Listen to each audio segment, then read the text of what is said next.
It is officially draft season with the 2023 NFL season coming to an end. All of our attention shifts to the 2024 NFL draft. Today I have a 2-round mock draft for you guys. Let's dive right into it, starting with the Chicago Bears at number 1. I really think they've honed in on Caleb Williams at this point. I do think that he is going to be the pick. I think that even though there is talks that the Commanders could trade up with Cliff Kingsbury now being hired as the offensive coordinator, I really think that the Bears want Caleb Williams. They believe in him to be the future of their franchise, and I think that that's most likely going to be the scenario that happens, come April. I really think that the Bears will be taking Caleb Williams first overall.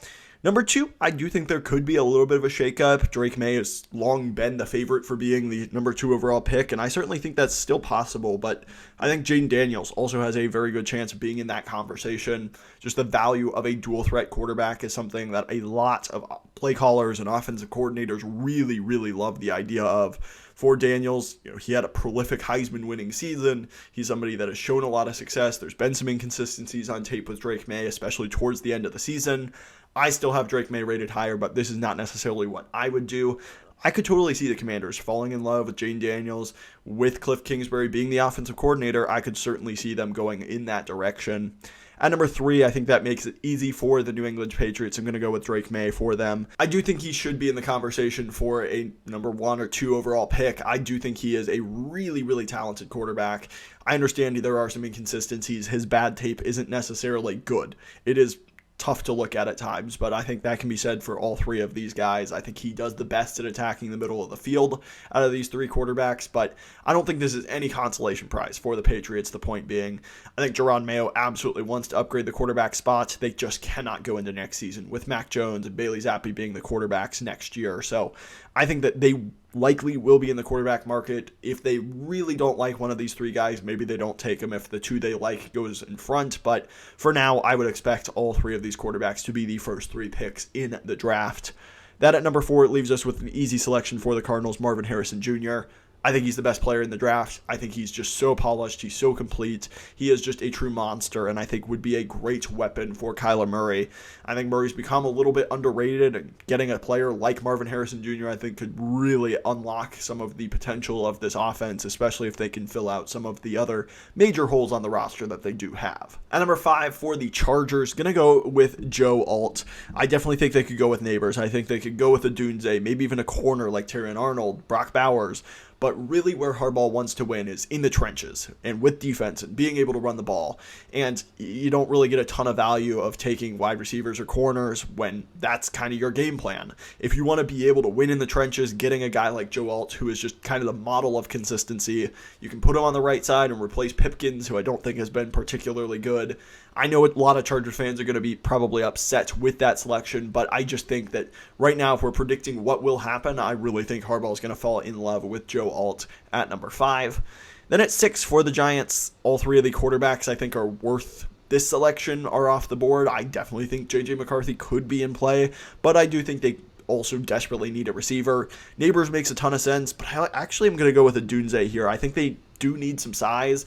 I think that the NFL doesn't necessarily value these guys too differently.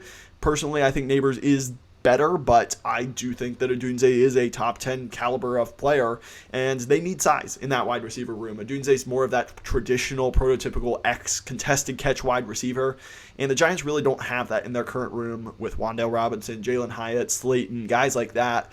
I think that you could use a big ball-winning type in Rome Odunze to take 6th overall.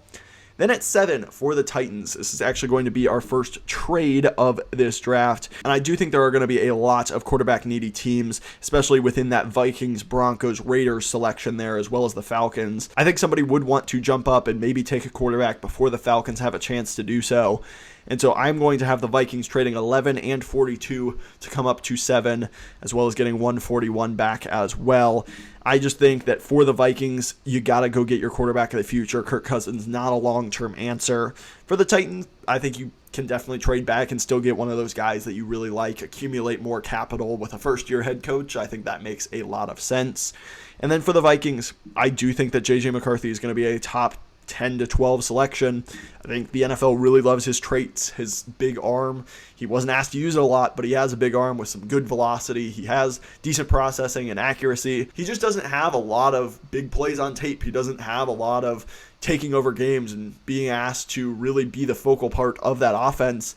I think there is some cause for concern because of that. I wouldn't necessarily take him in the top 10, but I think the NFL is going to value him way higher than most of draft media does, and I do think he will be a top 10 pick. There's so many quarterback needy teams this year. Somebody is going to come up and make a move. I definitely think it could be the Vikings. At 8, that leaves us with the Atlanta Falcons. I think they would go with Dallas Turner out of Alabama.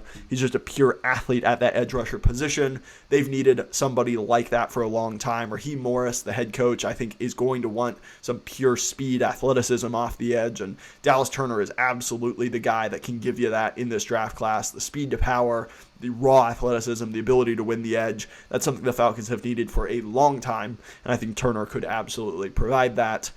Then at 9, I'm going to have the Bears happily selecting Malik Nabers. I think he's the best pure separator in this class. He's such a good route runner. He's got good yak. He's kind of a DJ Moore clone, I think, in a lot of ways. So maybe a little bit redundant with those skill sets, but I think you could kind of have a Miami-type offense where they have two guys with very similar skill sets.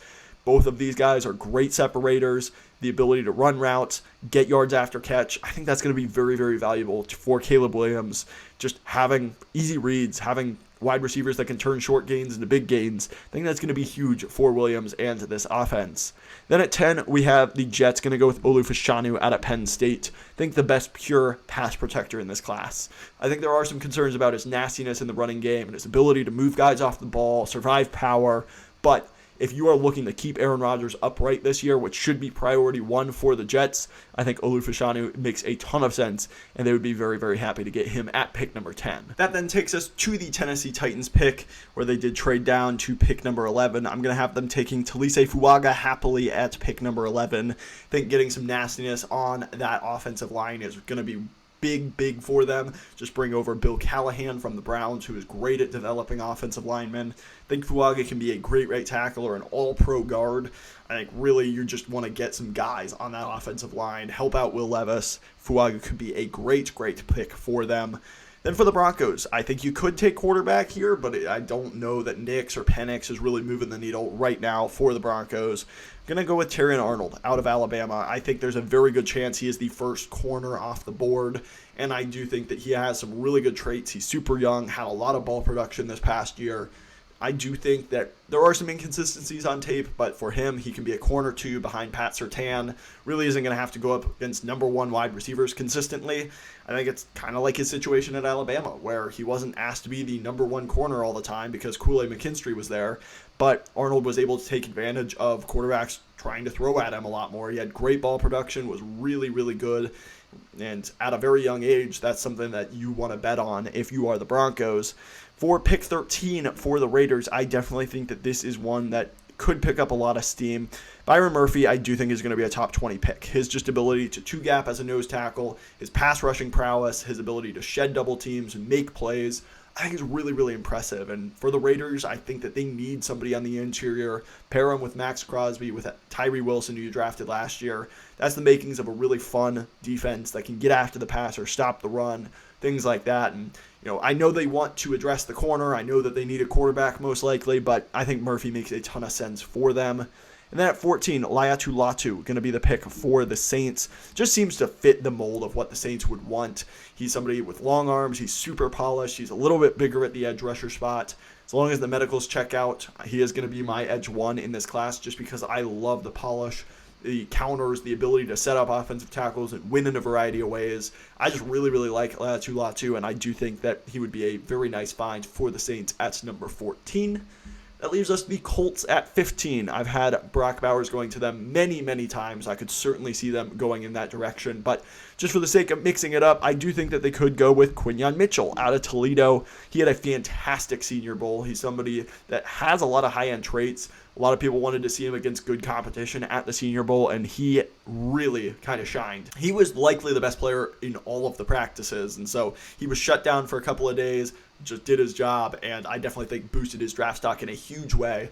For the Colts, you've got Juju Brents, but I definitely think you can continue to upgrade that corner position, and I definitely think that he is kind of their mold of corner, the kind of guy that they really, really like in that room. Then the Seahawks going to go with Troy Fontenot out of Washington. They just hired the offensive coordinator for the Washington Huskies as their offensive coordinator. There's definitely a connection there, him as well being a local guy. I think their biggest area of need is offensive line, especially on the interior, and Fontenot has a lot of versatility. I think he can play any of the spots on the offensive line, really. They just need some stability at that offensive line spot, and I think Fontenot just makes a ton of sense for them. 17 for the Jaguars, going to go with Nate Wiggins out of Clemson. You could certainly take a wide receiver. You could add interior offensive line. But I think that corner is also a big need for them across from Tyson Campbell, who is a really good player in his own right.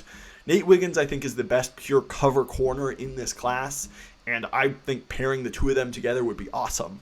It's a tough AFC, especially with some of the wide receivers that you have to go up against. And so I think getting two really strong corners is going to be big for the Jaguars. And getting somebody like Wiggins at pick 17 would be good value for them as well.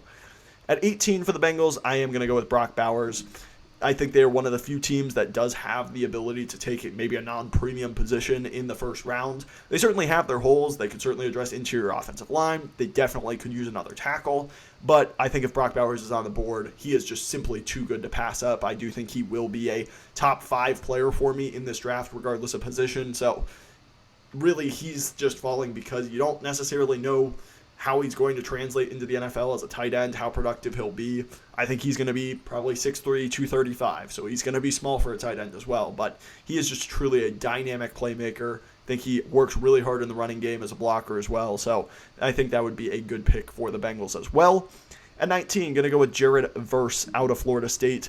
Byron Murphy gave them some nice things as rookie. You've got some nice players on the defensive line with Kobe Turner, Aaron Donald, obviously.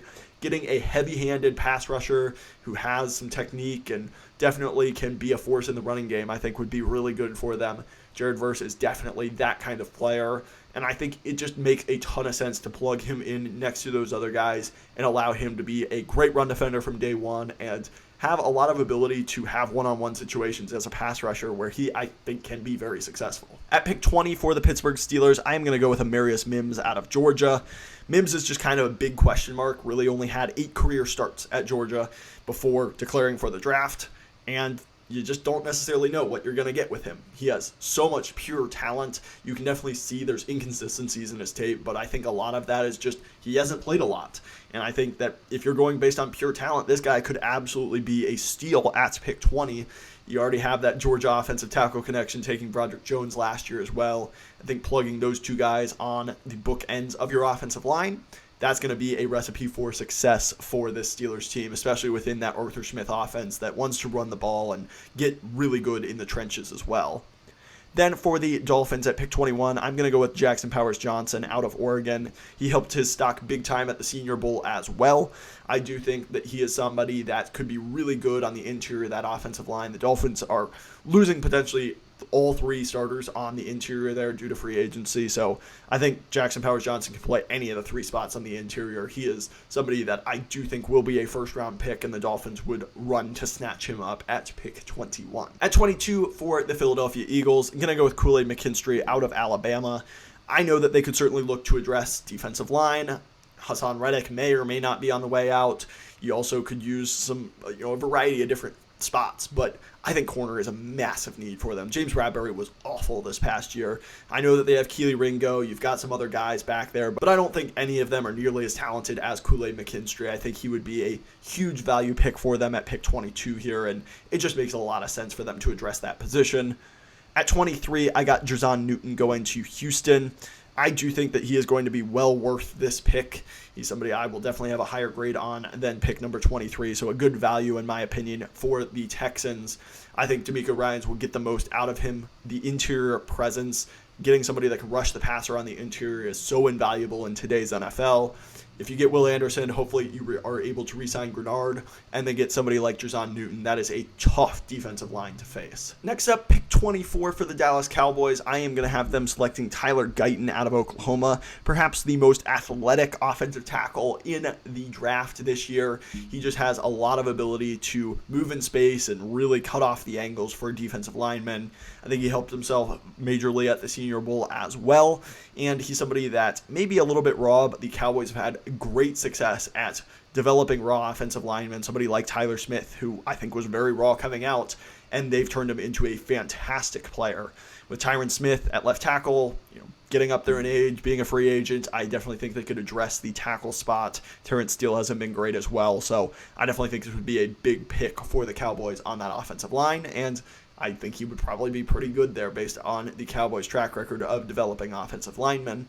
At pick 25 for the Packers, going to go with Cooper DeJean out of Iowa. I think he's somebody that can play kind of that Kyle Hamilton type role inside in the slot and safety, but I also think he is going to be a great outside corner. Just gives you so much versatility to show a lot of different looks, play a lot of different coverages, be able to just have versatility on the back end, and that is so invaluable in today's NFL as well. I think he is going to be well worth that selection. He'll probably finish as a top 10 to 15 player for me, so love the value at pick 25 for the Packers here.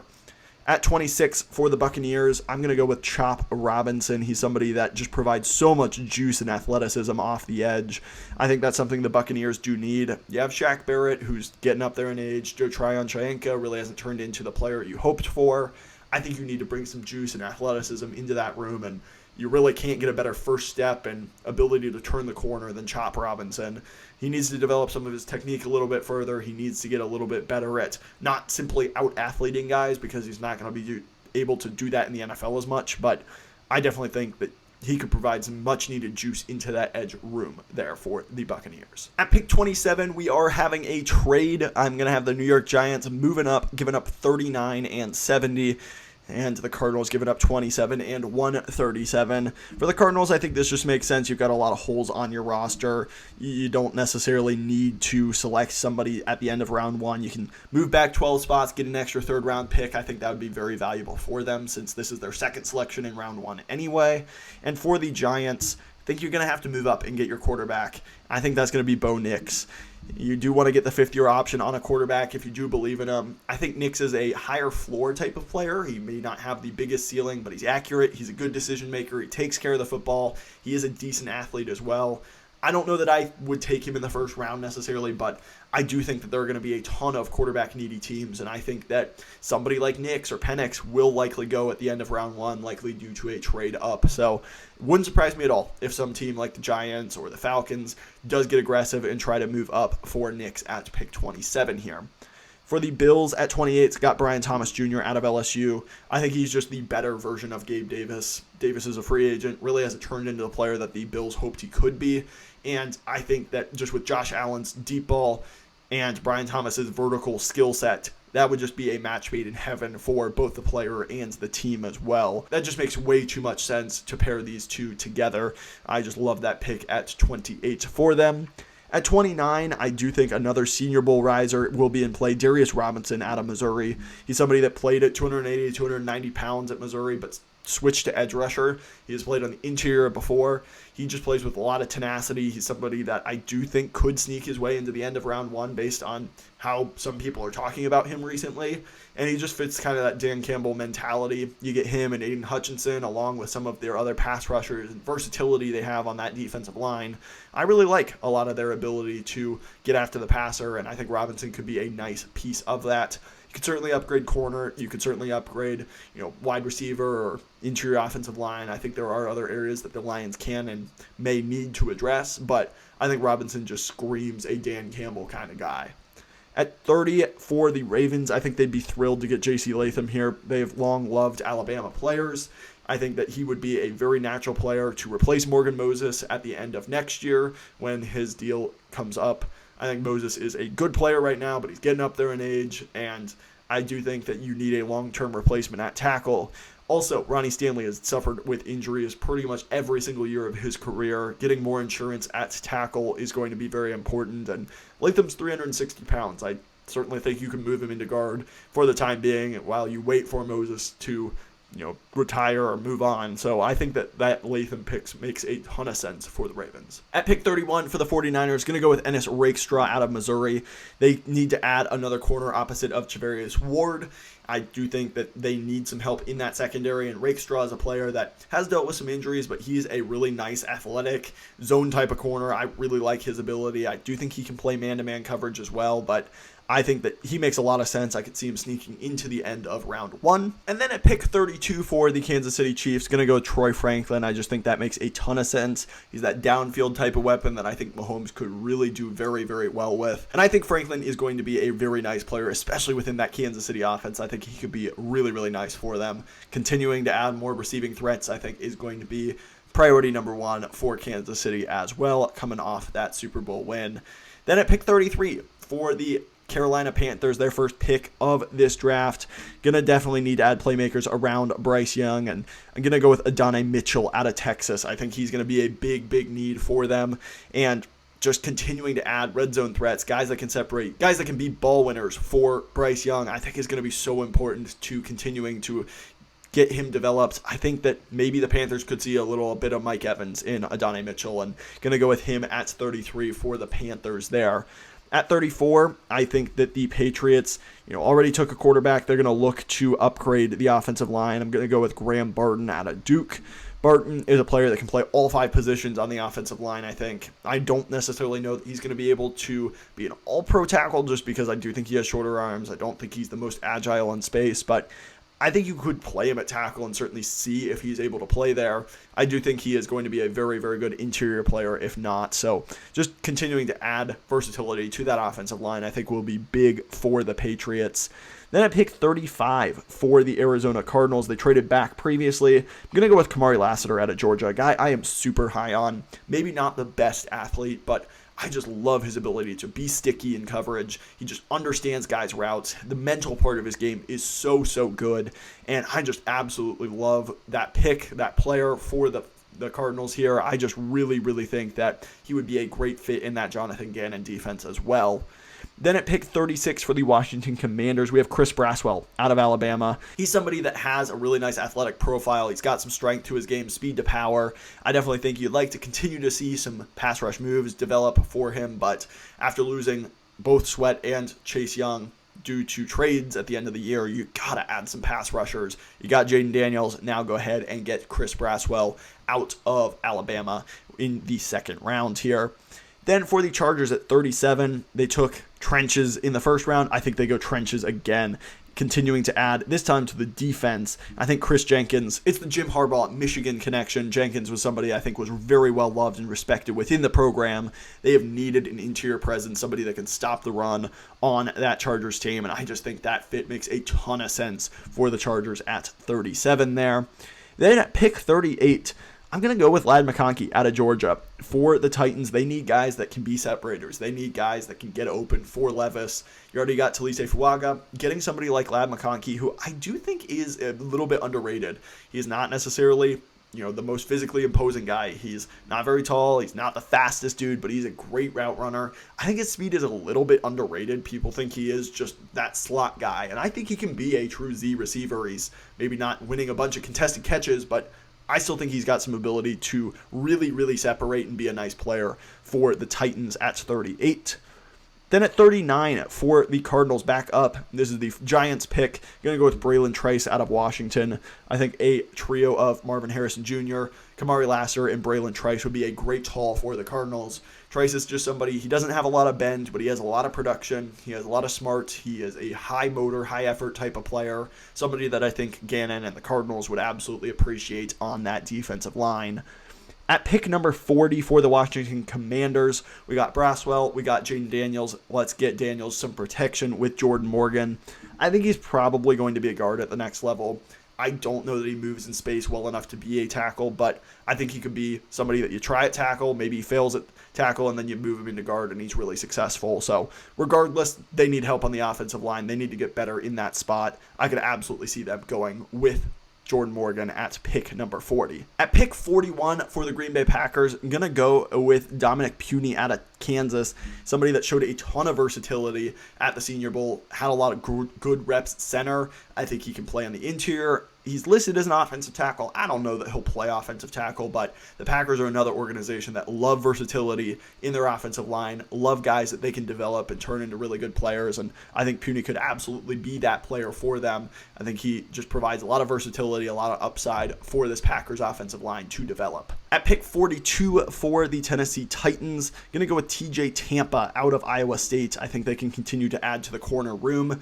I really like Tampa. He's got a nice blend of size, speed, power, length, and I think he's got really pretty good zone instincts, good coverage ability one-on-one. He's a little bit stiff to flip his hips and turn just due to his height, but I think that he can be a nice player. This is, a pick that they have from Minnesota during that trade back when they went up to get J.J. McCarthy, so I think that extra pick, use it on somebody that can help cover some of these really elite wide receivers in the NFL. I think that makes a ton of sense for the Titans. For the Falcons selection now at 43, with the Bears taking Caleb Williams, I think they are going to be looking to unload Justin Fields. I think that it's just a straight up 43 for Justin Fields. We're going to go with that there. So this turns into the Bears pick, and I'm going to have them taking Adisa Isaac out of Penn State, another really athletic, nice blend of size and power, along with speed and athleticism. He's a little bit raw. He needs to continue to develop pass rushing moves and some of those types of things, but I think that he could be a nice player to pair with Sweat on the other side and get some athleticism in that pass rush room for Matt Eberflus. For the Raiders at pick 44, going to go with Michael Penix Jr. out of Washington. Aiden O'Connell, I don't think is the guy. Michael Penix, getting somebody in the second round, I think that he could turn into that player. There's obviously medical concerns. There's concerns about how he played in the national championship game, though I think that's a little bit overblown. I do think that Penix is most likely going to be a second round player. Maybe he sneaks into the end of round one, but the Broncos, the Raiders, some of those teams that are going to be in the quarterback sweepstakes, I think that Penix could absolutely be one of the guys that they look to target in round 2. For the Saints up next, going to go with Kieran out of Yale, a tackle. Somebody that I do think a lot of people wish did go to the Senior Bowl. He was not able to participate due to injury, but I do think that he is somebody that has a lot of upside. I don't think Trevor Penning played well on the offensive line for the Saints, and I think you need to upgrade that spot. If not, you can continue to move guys on the interior. Maybe Penning is able to survive at guard or something, but I think that they need to upgrade the tackle position, and Saints could certainly do that there at pick 45. At 46 for the Indianapolis Colts, we had them selecting a corner, Quinyon Mitchell, in round 1. Going to go with Xavier Legette in round 2 out of South Carolina. He's an explosive athlete. He's got decent size. He's 6'1" instead of 6'3" like the school listed. I do think that might hurt him, and I do think he's not the most polished route runner. He didn't break out until year 5 at South Carolina, but he reminds me of kind of DK Metcalf light. He doesn't run the most advanced route tree, but he has some serious vertical ability. I think he's going to run really fast at the combine. He's a nice combination of size, speed, athleticism. He's well built as well, so I think that could be a nice explosive threat for the Colts to add to their roster. At pick 47 for the New York Giants, going to go with Patrick Paul out of Houston. I think that Evan Neal hasn't really worked out at tackle. You need to continue to protect whoever your quarterback is going to be next year. In this case, it's Bo Nix. I think getting Patrick Paul to either play right tackle or potentially move him inside and just kind of figure out your best 5. Evan Neal, I don't think you have to give up on. You can move him to guard. You can keep him out at tackle and move Paul interior. So I think there's a lot of options. It just gives you more versatility on the offensive line to play around with. At pick 48 for the Jaguars, I'm going to go with Christian Haynes out of UConn, another guy that played really well at the Senior Bowl. I think that the Jaguars can continue to upgrade the interior of that offensive line. Haynes could be a very, very nice fit for them at pick 48. I think that's a pretty good value for him as well. Then we have Kingsley Suamaya out of BYU at tackle. He's another guy that I think is a little bit raw, but for the Bengals, they need to upgrade that right tackle spot. I think that he could be a nice fit for them at tackle to replace Jonah Williams. You got Brock Bowers in round 1. You get Kingsley in round 2 here. I think that could be a very, very nice 1-2 punch, high upside, high athleticism guys that I think could be very good players at their position. At pick 50 for the Eagles, adding kind of a Hassan Reddick type of player in Jonah Ellis. Ellis is really undersized, but he has a great pass rush arsenal. He's somebody that knows how to win. He's somebody that reminds me of Herbig on the Steelers. He reminds me of Reddick, guys that are just undersized but know how to win, and I think he's going to provide a lot of value to a team like the Eagles, who have proven that they can kind of scheme around Reddick and some of those guys who are a little bit smaller but just have really good athleticism and traits that you can work with even if the size isn't quite there. At pick 51 for the Rams, going to go with Tyler Nubin out of Minnesota. I think that a safety will go, sometime on day 2, and I think Nubin is likely the best of them. I think that they can continue to add to the back end of the defense. I think that there was kind of some miscommunications on the back end this year. I don't think the secondary was one of the stronger parts of this Rams team. So getting an experienced player like Nubin, somebody that can be successful on that back end and really kind of allow better communication, a lot better coverage disguises. I think Nubin can ball hawk a little bit, so just getting somebody like that in the back end of your defense is invaluable for this Rams team. For the Steelers, up next, I think Edgerrin Cooper just seems like their kind of player. The first linebacker off the board after the first safety. Out of Texas A&M, he's somebody that is a really good pass rusher as well. He can be lost in space sometimes, but I think that when it comes to just his ability to shoot the gaps, be dynamic, coming downhill, they've needed a linebacker that can do that, and Edgerrin Cooper, I could certainly see kind of fit into that Steelers mold, being somebody that they really like at that spot at 52.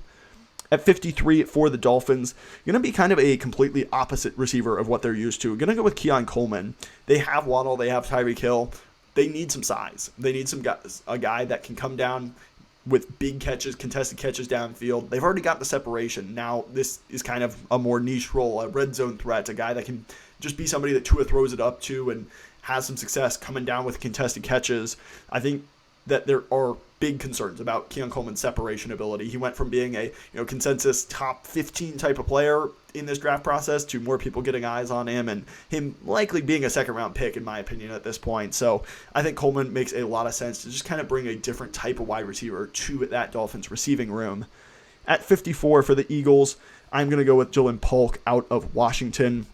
I think that they can continue to add like a slot receiver. I think Polk really fits that mold very well. You got Devontae Smith, A.J. Brown, get another weapon for that passing game. You got to take advantage of Jalen Hurts and this ability on offense that they currently have. They're not going to be able to keep this core together forever. And I think that continuing to get more explosive, add more weapons on offense, Polk could be a nice player for them. The Browns' first pick now at pick 55. I'm going to go with Tez Walker out of North Carolina.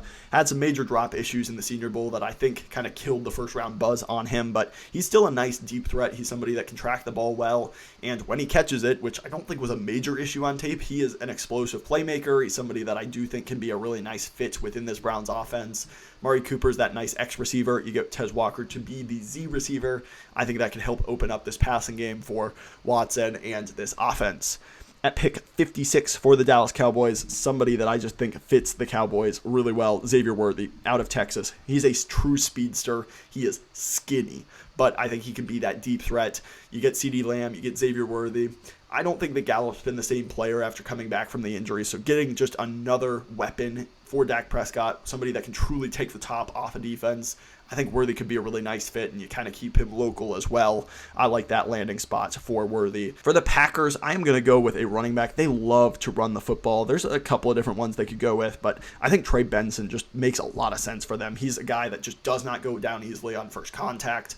I like his athleticism and his ability to break tackles. That is something that, I think he can kind of be that Aaron Jones replacement. I've been very unimpressed with A.J. Dillon. I just don't think he's the running back of the future when Aaron Jones inevitably goes down with injury. Something like that. Taking Trey Benson round 2, I just think makes a lot of sense for them. Getting that heir apparent in the building already, being able to move on from A.J. Dillon once his rookie deal is up, I think that just makes a ton of sense. Then for the Buccaneers, I'm going to go with Roman Wilson out of Michigan, player that had a great Senior Bowl, separated really, really well from really good corners at the Senior Bowl. I think continuing to add slot weapons, Mike Evans, Chris Godwin, and then you get Roman Wilson in the slot. That's a really nice 1-2-3 for Baker Mayfield to work with. You got to surround Baker with weapons for him to be successful, but I think he showed this past year that if you do surround him with weapons, he can give you some nice performances, and getting Roman Wilson would be a nice fit for them in round 2. At 59 for the Texans, Jatavion Sanders being here is a nice find for them. Dalton Schultz is somebody they may want to bring back. He had a very productive season, but Sanders just brings rare athleticism at this tight end spot. I do think that he could absolutely go higher than this, just because I don't think it's the deepest tight end class. I think it's Bowers, and then a gap, and then Sanders, and then a pretty big gap after that. So I do think that just due to the scarcity of the position, he could go higher than this. But for the Texans, this would be a really nice find, whether he's tight end 1 or 2, somebody for C.J. Stroud to throw to over the middle of the field, get some yak ability in there as well. Just more weapons for this Texans offense is never, ever a bad thing. Then for the Bills, we had them taking Brian Thomas in the first round. I am going to go with a defensive tackle, somebody that I think there's very differing opinions on within the draft community. It's T'Vondre Sweat out of Texas. Sweat is just a huge, huge player. I think that him not weighing in at the Senior Bowl likely means he's probably pushing 380, maybe even 400 pounds. He's big, and he has got to get his conditioning under control, but when he plays, he's got a really nice forklift move. He can kind of be a menace rushing the passer a little bit, but he is just a great run defender. He's just somebody that you pretty much have to double team every single play. So I think for the Bills, getting somebody like that on the interior, maybe to play next to Ed Oliver, just makes a lot of sense. Allow Oliver to shoot the gaps. Sweat just takes up 2 guys pretty much on every single play that he's able to be out there.